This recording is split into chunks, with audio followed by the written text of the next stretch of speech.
कहते हैं मजबूत नींव ही ऊंची इमारत की पहचान होती है। आज हमारे साथ है एकेजी के एक एक्स स्टूडेंट जिनकी 9th-10th की फाउंडेशन क्लासेज एकेजी में हुई थी और जो आज यहाँ पर हमारे पास साथ मौजूद है और ये एक रेप्यूटेड एमएनसी कंपनी के अंदर इंटरनेशनल सेल्स मैनेजर के पद पर है। और मैं आपको बता दूं कि ये एक सक्सेस स्टोरी नहीं है, ये बल्कि विश्वास है हर एक उस टीचर का जो अपने स्टूडेंट के अंदर वो देखता है और हर एक स्टूडेंट की उस मेहनत का जो उसे सफलता दिलाती है। तो मैं आपका स्वागत करना चाहूंगा mister engineer Sandeep. Thank you. सबसे पहले आप मुझे बताइए कि अभी आप किस कंपनी में हैं और आपका क्या रोल है और क्या रोल प्ले करते हैं आप वहां पर। Okay, thank you first of all मुझे इस पॉडकास्ट में बुलाने के लिए। फिलहाल मैं एक कंपनी है टेक्ट्रॉनिक्स engineers, so which is Gujarat based, but that company is working in many countries like Europe में और साउथ ईस्ट एशिया पैसिफिक में, मिडिल ईस्ट के अंदर में like Saudi and UAE, every in so many countries we are right now exporting our material, so which is actually engineering company. हम लोग elevators के अंदर जो कंपोनेंट्स होते हैं, जो specially safety components which are very critical, we are manufacturing that. And now I am working there as an international sales manager, or you can say international sales head also. Okay अच्छा बताइए Sandeep ji, 9th-10th में जब आप science पढ़े तब आपने सोचा था कि आप इंजीनियर बने? अगर मैं सही कहूं तो ये सोच केवल मेरी नहीं थी, ये सोच मेरी और जो मेरे टीचर्स थे एकेजी के अंदर में, वो उन दोनों की सोच कह सकते हैं। क्योंकि जब आप कभी किसी भी सब्जेक्ट की पढ़ाई करते हैं कहीं, तो जो आपके टीचर्स होते हैं ना, वो आपके अंदर वो गुण देखते हैं, वो दोष भी देखते हैं कि आप आगे बढ़कर के क्या कर सकते हैं। तो टीचर्स जब बताते थे कि हाँ भाई आप इस फील्ड में ज्यादा अच्छा कर सकते, तो वो फाउंडेशन में हेल्प तो ऑब्वियसली उन्होंने किया था कि मुझे आगे क्या कोर्स चूज करना चाहिए। तो शायद उन्होंने कुछ ऐसा देखा तो इट हेल्प मी। अच्छा संदीप जी बताइए कि 9th-10th की फाउंडेशन में जो थी, उस फाउंडेशन ने आपको इंजीनियर जर्नी के अंदर कितनी हेल्प करी थी आपको? बहुत बड़ी हेल्प की थी। उसका कारण ये है कि जब हम लोग वो 9th-10th को जब पढ़ाई कर रहे होते थे ना, तो उस समय हम लोगों ने कुछ चीजें सीखी थी कि आपको कैसे क्रिएटिव होना है, डिसिप्लिन होना है। क्योंकि जब हम लोग 8th लेवल तक होते हैं ना, तो उसके बाद 9th क्लास की जो लेवल होता है वो एक लेवल अप होता है, थोड़ा सा हार्ड होती है। तो वो लेवल पर हम लोगों को डिसिप्लिन बहुत जरूरी होता है, हमारा एक फिक्स रूटीन बहुत जरूरी होता है। और उसी रूटीन को जब हम लोग इंजीनियरिंग लाइफ में लेकर के जाते हैं, क्योंकि इंजीनियरिंग में जब भी आप कोई प्रोडक्ट मैन्युफैक्चर करते हैं, कुछ नया रिसर्च करते हैं, वो टाइम पर आपको बहुत पेशेंस रखना होता है। डेली उस डिसिप्लिन के साथ उस चीज की शुरुआत से करनी होती है। आप कई बार फेल भी होते हैं, बट फिर से आप हार नहीं मानते, उसमें आप दोबारा उसकी शुरुआत करते हैं। तो वो चीजें हम लोगों ने 9th और 10th की फाउंडेशन में सीखी, क्योंकि सिर्फ डिसिप्लिन नहीं, क्रिएटिव होना भी जरूरी है। तो क्रिएटिव उस टाइम पर मैं था, डिसिप्लिन भी वो था। बिल्कुल सही कहा संदीप आपने। और मैं स्टूडेंट्स को भी बल्कि ये कहना चाहूंगा, आप इस पॉडकास्ट को जो एक बार जरूर ध्यान से सुनिएगा, क्योंकि ये पॉडकास्ट इनकी स्ट्रगल, टर्निंग पॉइंट और जो भी हमारे पास यहाँ पर वो फाउंडेशन है जो बहुत इंपॉर्टेंट थी, उन्होंने इनकी जिंदगी बदल दी।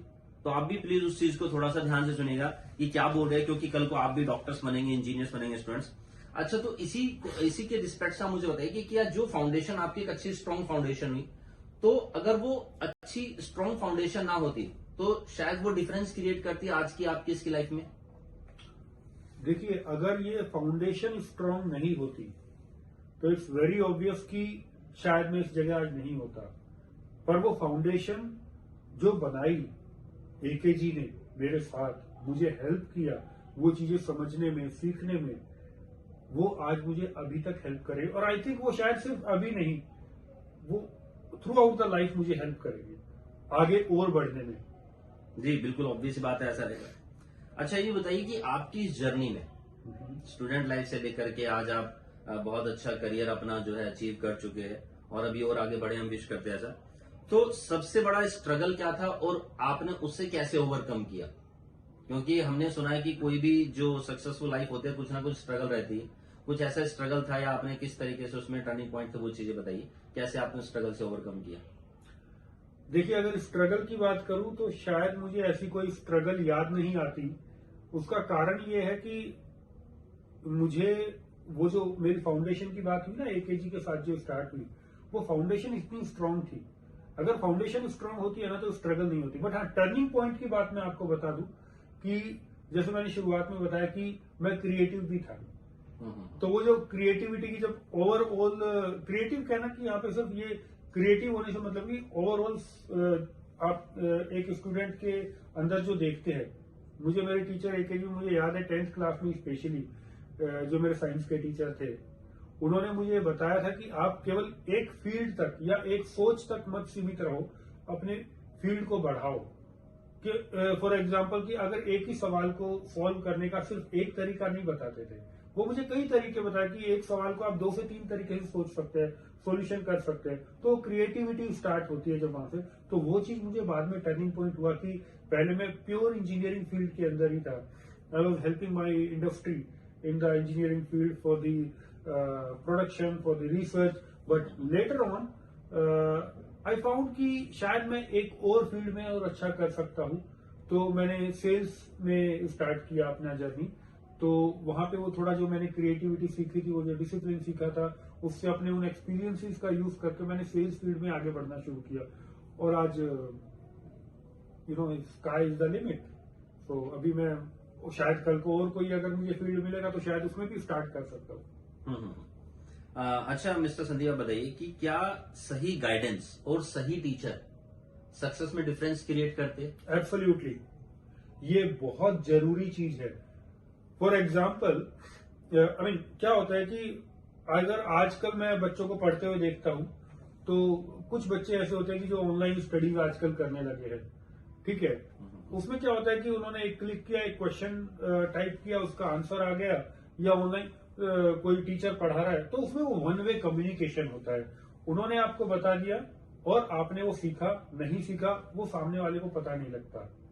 वहीं पे जब मैं पढ़ता था एकेजी में, मुझे याद है, और हमेशा से ही, तो मैं जब वो कम्युनिकेशन होता था ना कि उन्होंने मुझे कुछ समझाया, फिर मुझे समझ आया या नहीं आया, तो उन्होंने मुझे रैंडमली एक बार ऐसा हुआ था कि जनरली ऐसा होता है कि क्लास में शायद 10, 15, 20 बच्चे होते थे और उन्हें रैंडमली वो उनसे क्वेश्चन पूछ लेते थे। तो उनमें कभी मेरा भी नंबर आता था, तो मुझे लगता था कि हाँ, मुझे इतना अटेंटिव होना है, और वो जो कम्युनिकेशन जब मेरा होगा ना, तो जब मेरे से पूछा है तो मैं उस टाइम पर वो मुझे इतना अटेंटिव होना जरूरी था। तो ये 2 वे कम्युनिकेशन जब होता है ना, किसी भी हम सेल्स में आजकल सीखते हैं कि कम्युनिकेशन कैसे पूरा होता है। तो जब आप कुछ इंफॉर्मेशन देते हैं और सामने वाले को जब वो इंफॉर्मेशन समझ आती है, तो उसको कम्युनिकेशन पूरा होना कहते हैं। Otherwise it is half communication, जो आजकल ऑनलाइन क्लासेस में स्पेशली होता है। और मुझे लग रहा है शायद धीरे धीरे ऐसा ना हो कि ये ऑनलाइन क्लासेस की वजह से हमारे आजकल के जो न्यू जनरेशन है उनकी फाउंडेशन कमजोर ना रह जाए।